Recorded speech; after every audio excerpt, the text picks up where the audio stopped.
হাওড়ার ছোট্ট মেয়ে মৈত্রী রায়চৌধুরী আজ সকলের অনুপ্রেরণা হয়ে উঠেছে। বয়স মাত্র 9 বছর, কিন্তু কণ্ঠে যেন এক আশ্চর্য জাদু।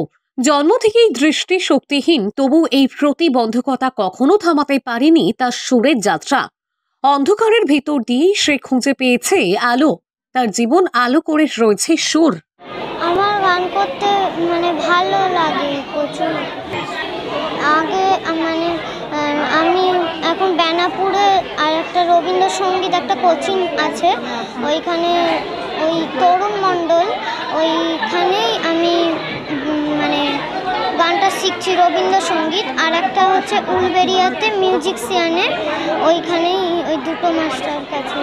চারপাশের মানুষ মুগ্ধ হয়ে শোনে, তার কণ্ঠে যেন মিশে থাকে নিষ্পাপ অনুভব আর অদ্ভুত প্রশান্তি।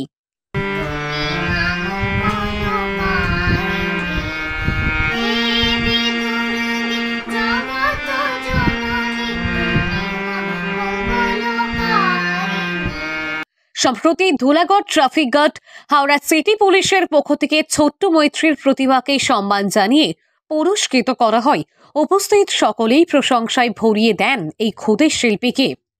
মৈত্রীর মা বলেন, ও যেন বড় হয়ে একজন নামী সঙ্গীত শিল্পী হয়, এটাই তার স্বপ্ন।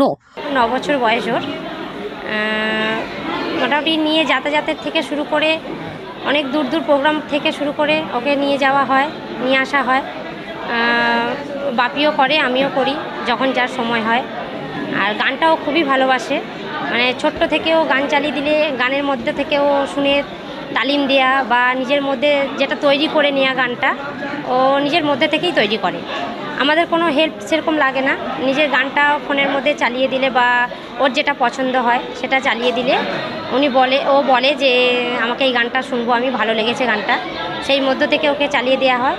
ও সেটা 4-5 বার শুনে মোটামুটি ও সেটা ক্যাচ করে নেয়। এমনি শারীরিক সমস্যা কিছু নেই, শুধু জাস্ট চোখের প্রবলেম, ব্লাইন্ড পুরো একদম। আমি চাইছি আরও একটু উঁচু জায়গায় নিয়ে যাওয়ার জন্য চেষ্টা করছি ওইটা।